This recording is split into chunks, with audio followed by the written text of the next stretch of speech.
it's not a secret for anyone.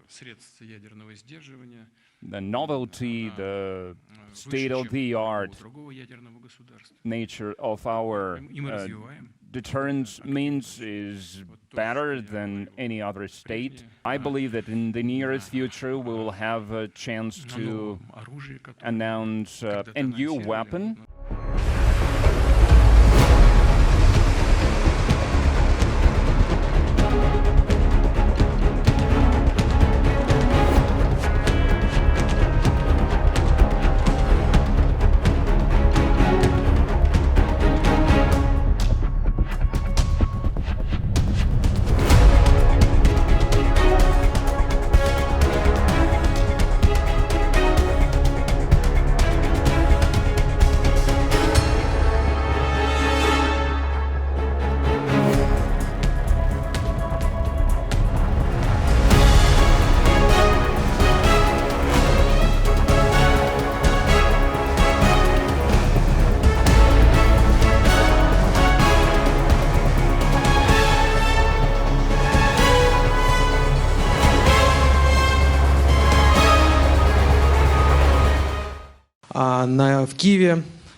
In Kiev, Zelensky threatens to strike Russia with Tomahawks, practically at the Kremlin itself.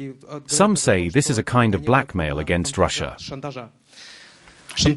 You're right. It's both blackmail and a bluff. There's an element of posturing in it. In this regard, a question. The Americans say everything depends on Russia's negotiating position on Ukraine. And if our negotiating positions don't suit them, they'll proceed accordingly. Is our response ready for that? Our response is to strengthen the air defense system of the Russian Federation. As is already known, you have proposed extending the Strategic Arms Limitation Treaty, which is set to expire very soon, in February 2026. And, judging by the initial statements from Washington, Trump seems to not be opposed. Are there any signals through closed, perhaps, channels that Washington is indeed ready to conduct such consultations? Will 4 months be enough to get all of this done? And am I right in understanding that a new personal meeting with your American counterpart will be necessary? Thank you.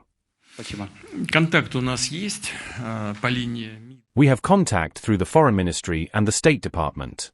Will a few months be enough to make a decision on the extension? I think it will be sufficient if there is goodwill to extend these agreements. And if the American side decides that it's not needed, it's not critical for us at all. Everything is going according to plan on our side, as I have already mentioned, and it's no secret. The novelty of our nuclear deterrence means is higher than any other nuclear state, and we are actively developing all this. What I said in previous times, in previous years, is all being developed. We are refining it, and I think we will be able to announce soon new weapons we once announced. They are emerging, undergoing tests, and they are successful. As for the intercontinental component at sea and in the air, I repeat, novelty, modernity, as the military say, is at a very high level with us, and we maintain it. We are ready to negotiate if it is acceptable and useful for the Americans, for the American side. If not, then no. But it would be a pity because nothing will remain in terms of deterrence in the area of strategic arms. Connecting the Nobel Peace Prize with the supply of weapons is absurd and merely speaks to the overall level of the current Kiev regime. You mentioned that one of the countries is preparing to test nuclear weapons. Please tell us, is this country the USA?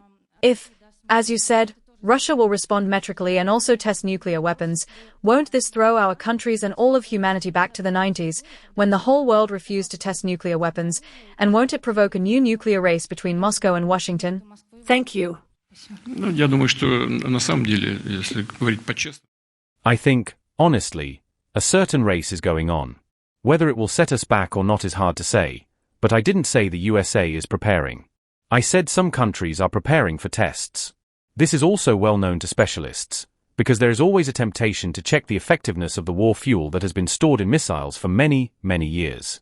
No, on computers, this is all simulated. Specialists believe this is sufficient, but some of these specialists feel that natural tests should be conducted. And in some countries, they are thinking about it, as far as we know, even preparing. So I said that if they conduct tests, we will do the same. Well, is this good or bad?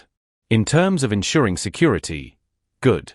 In terms of the overall picture related to deterrence, actions aimed not at reducing, but at containing the arms race, it's probably not bad. But in this context, our proposal to extend START 3 for at least a year